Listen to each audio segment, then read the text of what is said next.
Starting with the name of Almighty Allah, the Rahman, the Rahim. Allahumma salli ala sayyidina wa maulana Muhammad. अस्सलाम वालेकुम dear candidates, कैसे हैं आप सब? खैरियत से हैं? अल्हम्दुलिल्लाह मैं भी खैरियत से हूँ और बिल्कुल ठीक ठाक हूँ। ओके, आज बेटा हम जो एक्सपीरियंस डिस्कस करने लगे हैं, अल्हम्दुलिल्लाह ये एक्सपीरियंस बड़ा इम्पॉर्टेंट है और 15 से 16 सितंबर का एक्सपीरियंस आज हम डिस्कस करेंगे। ये आप समझ लें कि शायद लकी डेज़ थे हमारी एकेडमी के लिए और हमारी स्टूडेंट्स के लिए। जो यूट्यूब पे स्टूडेंट्स हैं उन्होंने भी 15-16 सितंबर को जो परफॉर्मेंस दी है अल्हम्दुलिल्लाह वो बहुत अच्छी दी है, बहुत अच्छी। 23 कैंडिडेट्स ने टेस्ट पास किया है, 23 कैंडिडेट्स हमारी ने टेस्ट पास किया है और 4 के करीब कैंडिडेट्स हैं जिनका टेस्ट फेल हुआ है 15 से 16 सितंबर की अगर हम बात करें अल्हम्दुलिल्लाह। और इसका सारा क्रेडिट जो जाता है ना AEE अपडेटेड जो मैंने शेयर किया, ये हमारा एक लेक्चर होता है जिस लेक्चर में हमने कुछ क्वेश्चंस एक्सपीरियंस बेस्ड होते हैं, कुछ मैंने खुद की तरफ से ऐड किए होते हैं लाइक जिनसे पेपर आ सकता है। और AEE अपडेटेड जो है ना इससे बेटा मैक्सिममली अल्हम्दुलिल्लाह पेपर आ रहा है और एक्सप्लेनेशन जो साथ ऐड की होती है, जैसे ये एक्सप्लेनेशन ऐड की है वैसे एक्सप्लेनेशन जो ऐड की थी उससे बहुत ज़्यादा पेपर रिपीट हो रहा है और कैंडिडेट्स अल्हम्दुलिल्लाह काफ़ी सेटिस्फाइड हैं, काफ़ी खुश हैं। और यूट्यूब से भी इवन मुझे 2 से 3 कैंडिडेट्स ने कल मैसेज किया और बताया कि सर उन्होंने भी टेस्ट पास किया अल्हम्दुलिल्लाह। ओके, स्टार्ट करते हैं अपने एक्सपीरियंस को। ये एक्सपीरियंस बेटा तमाम सेंटर्स का एक्सपीरियंस होता है और इसमें इंपॉर्टेंट क्वेश्चंस होते हैं ताकि आप लोगों को आइडिया हो जाए कि किस तरह के क्वेश्चंस आपके पेपर में रिपीट हो रहे हैं। So first question is that which hormone regulates blood sugar level.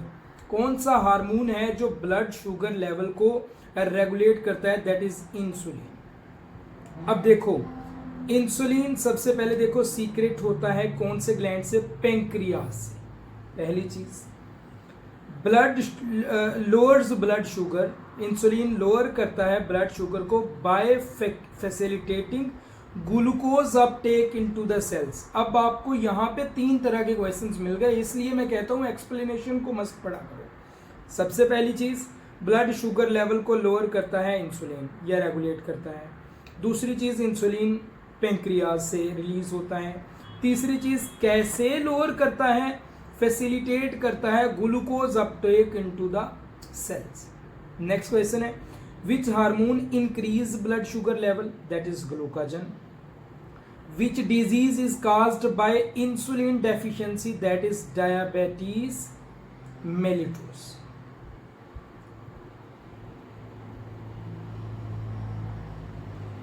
Okay, which particle inside the nucleus has no charge? Neutron. Neutron inside the nucleus has no charge. Okay? मतलब neutron होता है, proton होता है और electron होता है। बेटा जो इलेक्ट्रॉन्स होते हैं ये शेल्स में होते हैं, जो ये न्यूक्लियस है ना, न्यूक्लियस के इर्द गिर्द जो शेल्स होते हैं ना यहाँ पे इलेक्ट्रॉन पाए जाते हैं और इन पे नेगेटिव चार्ज होता है। जो न्यूक्लियस हमारा होता है इस पे पॉजिटिव चार्ज होता है और इसके अंदर न्यूट्रॉन्स भी होते हैं, प्रोटॉन्स भी होते हैं। प्रोटॉन पे पॉजिटिव चार्ज होता है, न्यूट्रॉन पे कोई भी चार्ज नहीं होता, ये न्यूट्रल होते हैं। समझ आ गया? Who discovered the neutron? James Chadwick. What is the charge of a proton? +1 या plus positive. Which gas is essential for photosynthesis? कौन सी गैस essential है फोटोसिंथेसिस के लिए? Carbon dioxide. अच्छा, जिन स्टूडेंट्स ने टेस्ट पास कर लिया है वो बेटा इस नंबर पे कांटेक्ट करके इंटरव्यू की तैयारी के लिए ज्वाइन कर सकते हैं ग्रुप्स को भी, ठीक है? Which gas is essential for photosynthesis? Carbon dioxide. Plants carbon dioxide को इनटेक करते हैं ड्यूरिंग फोटोसिंथेसिस, सनलाइट और क्लोरोफिल को यूज करते हैं और इसको ग्लूकोज और ऑक्सीजन में चेंज कर देते हैं। ये इक्वेशन भी आपके पेपर में पूछी जा रही है। सो आपको इसकी कंप्लीट इक्वेशन आनी चाहिए। कार्बन डाइऑक्साइड वाटर सनलाइट की मौजूदगी में क्या करते हैं, ग्लूकोज बनाते हैं, C6H12O6। सर क्या 2 से 3 दिनों में आप हमें एफएनएस की तैयारी करवा सकते हैं? यस, मैं आप लोगों को बेटा 2 से 3 दिन के अंदर तैयारी करवा सकता हूं, अगर वो आप 2 से 3 दिन पूरे एफएनएस के लिए दे दें। बेटा इसमें आपको फर्स्ट ऑफ ऑल AEE का एक लेक्चर, AEE का मतलब है आर्मी एग्जाम एक्सट्रैक्ट, और इसका एक लेक्चर आपको मिलेगा। इस एक लेक्चर में 800 से 1000 MCQs हो सकते हैं। उसके बाद बेसिक नॉन वर्बल के आपको 3 लेक्चर मिलेंगे, क्योंकि नॉन वर्बल पोर्शन ऐसा होता है जिसमें बहुत सारी बेटियां फेल होती हैं। सो नॉन वर्बल के पहले 3 पोर्शंस मिलेंगे, फिर स्पेशल नॉन वर्बल के 2 लेक्चर्स मिलेंगे। At the end personality test English और उर्दू दोनों में होता है। दैट इज वाई हम इंग्लिश और उर्दू में एक आपको स्पेशल लेक्चर ये प्रोवाइड करेंगे, एंड आफ्टर दैट 2 लेक्चर्स आपको वर्बल के लिए स्पेशल प्रोवाइड किए जाएंगे। ये बेटा सारे के सारा जो एक पैकेज बना दिया है, और इस पैकेज के बाद इंशाल्लाह आप उन कैंडिडेट्स को कंप्लीट करोगे जो कि 2-3 महीनों से तैयारी कर रहे हैं। So if you want to be an officer in army और अपना टेस्ट पास करना चाहते हो, इस पैकेज को आप बाय कर सकते हो। ये फुल्ली आपको रिकॉर्डेड फॉर्म में उसी दिन जब आप फी पे करोगे आपको, अगर आप कोर्स को ज्वाइन करना चाहते हो, इसकी फी है 3200। ओके, प्लस ऑक्सीजन जो है वो रिलीज होती है। ये इसकी प्रॉपर जो है ना वो इक्वेशन है। सो ये भी आपको पता होना चाहिए। Which pigment captures sunlight into photosynthesis, that is chlorophyll. Which gas is release during photosynthesis, oxygen. Oxygen release होती है, और जो कार्बन डाइऑक्साइड होती है वो क्या होती है, अब्जॉर्ब होती है, क्योंकि कार्बन डाइऑक्साइड यूज होती है ड्यूरिंग फोटोसिंथेसिस। सो ये कुछ इंपॉर्टेंट क्वेश्चंस बनते हैं यहाँ से। Which law explains the electromagnetic induction. कौन सा लॉ है जो इलेक्ट्रोमैग्नेटिक इंडक्शन को एक्सप्लेन करता है? That is Faraday's law. कौन सा लॉ है? That is Faraday's law. अच्छा जी, which scientist explain the direction of induced current? That is Lenz law. अब मैं आपको इन दोनों के दरमियान फर्क बता देता हूं, फैराडे लॉ और लेंज लॉ में। बेटा याद रखना, जो ये बताता है कि इंड्यूस करंट पैदा होता है, इंड्यूस करंट प्रोड्यूस होता है, ये है फैराडेज लॉ। और अगर जो आपको स्टेटमेंट आ जाए उसमें आ जाए कि इंड्यूस करंट की डायरेक्शन, इंड्यूस करंट डायरेक्शन, तो वो होता है इन द लेंज लॉ। ठीक हो गया। विच device work on electromagnetic induction? That is electric generator, that is electric generator. Next, which blood group is called the universal donor? O negative को universal donor बोलते हैं, और AB पॉजिटिव को universal acceptor बोलते हैं। Who discovered ABO blood group system? That is Carl Landsteiner.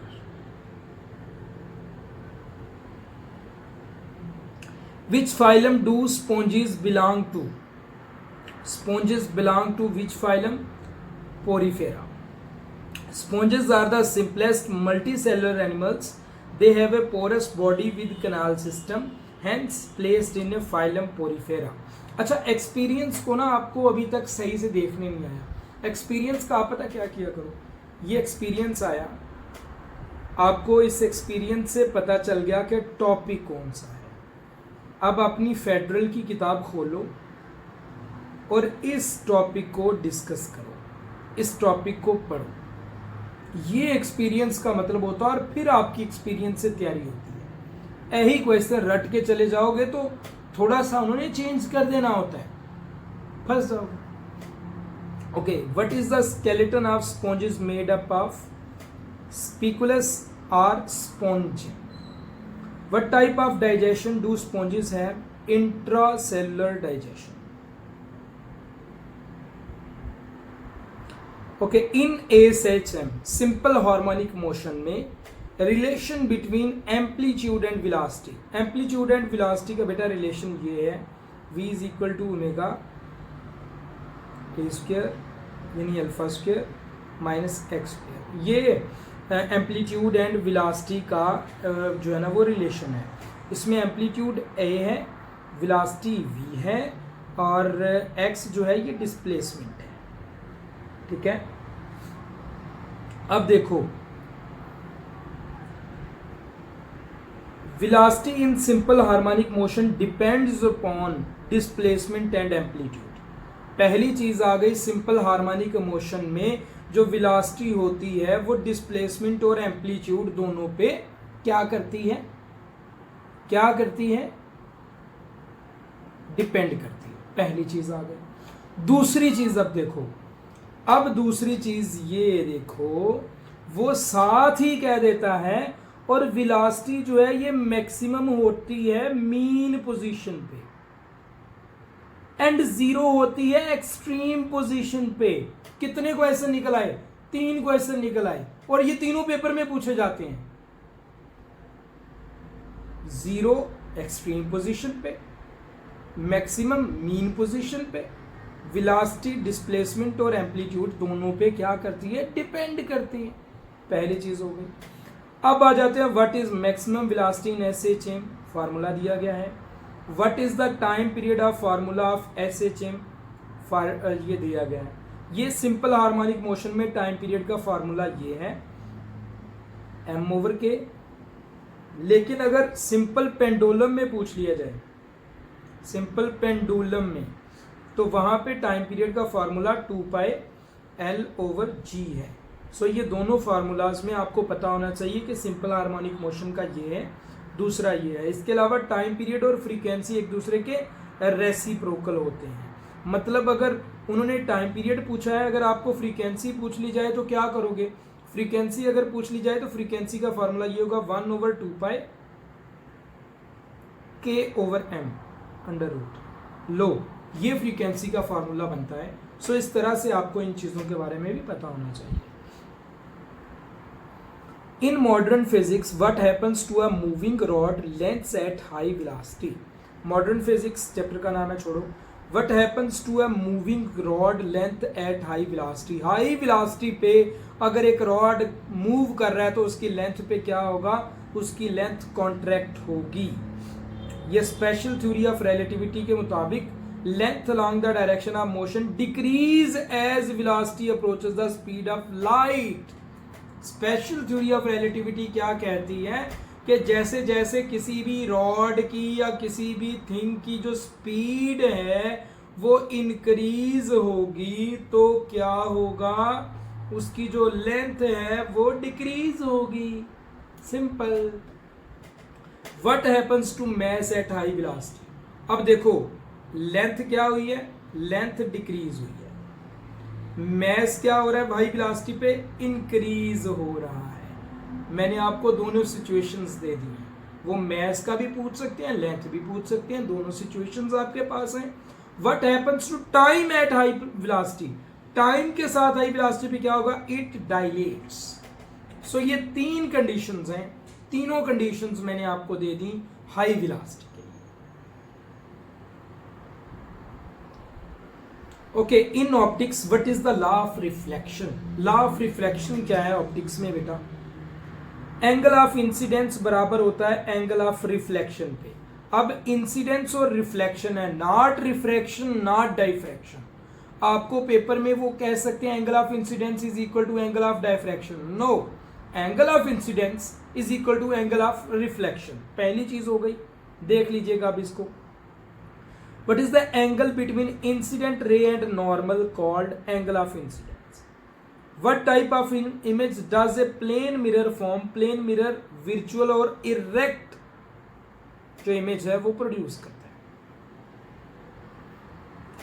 Which device converts AC into DC? अब ये question पहले भी बड़ा आता था, इस दफा ये क्वेश्चन रावलपिंडी में जस्ट देखा गया है। Okay, AC and DC rectify बोलते हैं और इस अमल को रेक्टिफिकेशन बोलते हैं। क्या बोलते हैं? रेक्टिफिकेशन। और अगर डीसी टू एसी आ जाए तो इसे इन्वर्टर जो डिवाइस है वो कंट्रोल करती है डीसी को AC. Okay, which device changes voltage level in AC circuits? तो वो ट्रांसफार्मर होता है। ये 3 क्वेश्चंस हैं, तीनों बड़े इंपॉर्टेंट हैं और आप लोगों को तीनों आने चाहिए। Okay, thermocouple is used to measure. Thermocouple, therm से ही हमें मिल रहा है कि ये टेम्परेचर के रिलेटेड है। thermocouple work on a Seebeck effect generating EMF when there is temperature difference between two junctions. इसकी वर्किंग भी आपको पता चल गई. Which effect is the reverse of Seebeck effect? That is Peltier effect. What is the SI unit of temperature? That is Kelvin. Simple study.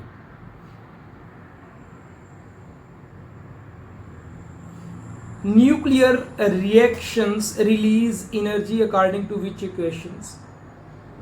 Einstein की जो famous equation है, Einstein mass energy equation. Easy. What is the gestation period in the humans? Gestation period या gestation period जो है ना वो 9 months का होता है, 280 days का. मतलब कि एक जब एग फर्टिलाइज होता है इन ए फीमेल, तो जो ऑफ स्प्रिंग बन के बाहर आना है, यानी ऑफ स्प्रिंग का पैदा होने में कितना टाइम लगता है? 9 months. What is gestation period in elephants? 22 months. And where does ये very important, where does fertilization occur in humans? Fallopian tube. ठीक हो गया.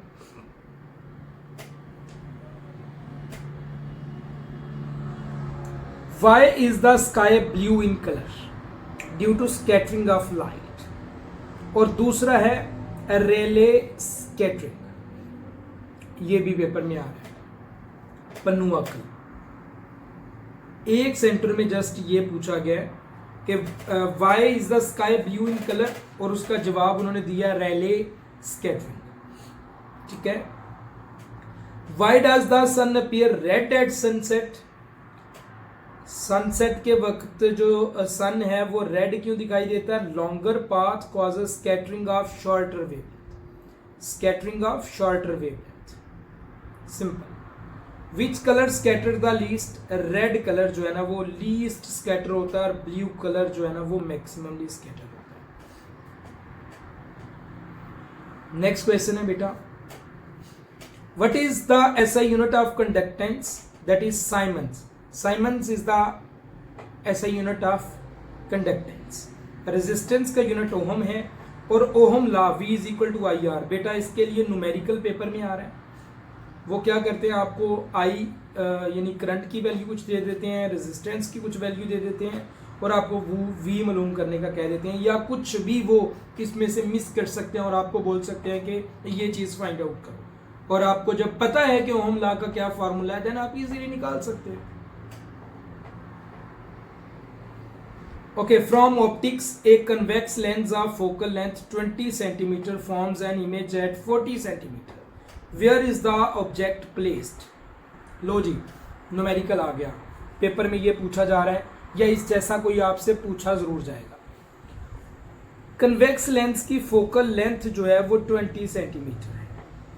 फोकल लेंथ कितनी है? अब सबसे पहले फार्मूला लेंस का याद रखना, 1/f is equal to 1/v minus 1/u. ये लेंस फार्मूला है, इसको याद रखना. फोकल लेंथ हमें 20 सेंटीमीटर दे दी गई है, और कन्वेक्स लेंस जो इमेज बना रहा है वो 40 सेंटीमीटर पे बना रहा है. ठीक हो गया. ऑब्जेक्ट कहाँ पे प्लेस किया गया है ये हमें बताना है. अब देखें, फोकल लेंथ का तो हमें पता है 20 सेंटीमीटर दिए गए, वो f है. हमने 1/20 कर दिया इसको. ओके, ये जो v है ये क्या है? इमेज कहाँ पे बन रही है? ये v उस चीज को जाहिर करता है 1/40, और ऑब्जेक्ट कहाँ पे प्लेस किया गया है ये होता है 1/u. अब आप इसको इजीली कर सकते हो, मैं ऊपर आपको करवा देता हूँ. 1/20 is equal to 1/40 minus 1/u. जब हम इसको सिंप्लीफाई करेंगे तो आंसर विल बिकम 30 सेंटीमीटर. ठीक हो गया.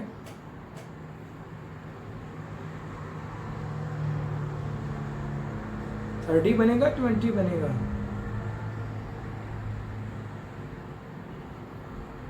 इसको सिंप्लीफाई करके देख लीजिएगा प्लीज. Okay, next.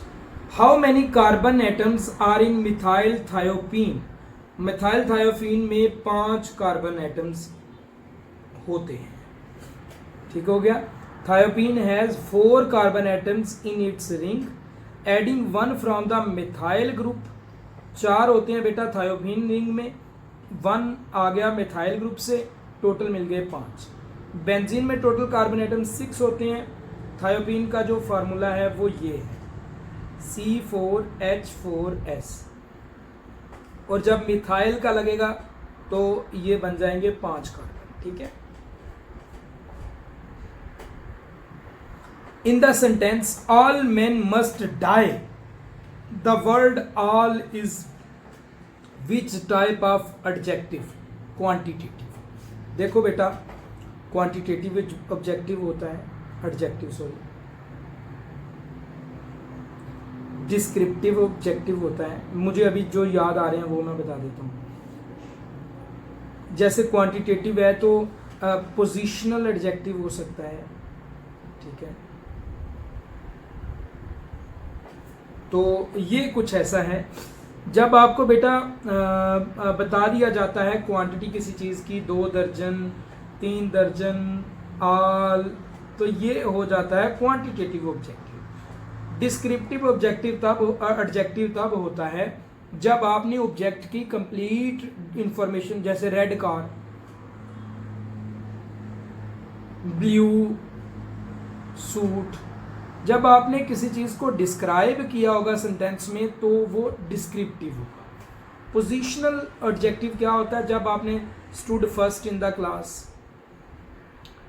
अच्छा, इसी तरह ये भी अच्छा है, डिमॉन्स्ट्रेटिव। एक होता है डिमॉन्स्ट्रेटिव ऑब्जेक्ट, ये डिस्क्रिप्टिव हो गया, ये हो गया। डिमॉन्स्ट्रेटिव जो होता है ना, डिमॉन्स्ट्रेटिव 4 चीजें होती हैं, दिस, दैट, दीज, दोज। इनको बेटा कहते हैं डिमॉन्स्ट्रेटिव एडजेक्टिव। यानी this is my thing, that is my thing. ये डिस्क्रिप्टिव डिमॉन्स्ट्रेटिव होते हैं। डिमॉन्स्ट्रेटिव डिस्क्रिप्टिव आ गया जहां पे हमने बयान की होती है कोई चीज। और क्वालिटेटिव एडजेक्टिव उसे कहते हैं जिसमें ऑनेस्ट, ब्रेव, इस तरह की चीजें याद की एक्सप्लेन की जाए तो उनको कहते हैं क्वालिटेटिव एडजेक्टिव। बड़े इंपॉर्टेंट है। नेक्स्ट है जी, fill in the blanks. Trust, हमेशा ट्रस्ट इन गॉड होता है। He is good at mathematics, she is found on music. These are some special and some important MCQs. Interview की तैयारी के लिए you can contact on my official number as well। बेटा special course भी हमारा अभी चल रहा है और रैपिड कोर्स भी। रैपिड कोर्स में 20 लेक्चर्स हैं, स्पेशल कोर्स में 10 लेक्चर्स हैं। स्पेशल कोर्स की फ़ी 3200 है, रैपिड कोर्स की फ़ी 5500 है। अगर आप ज्वाइन करना चाहो, you may can join. Thank you.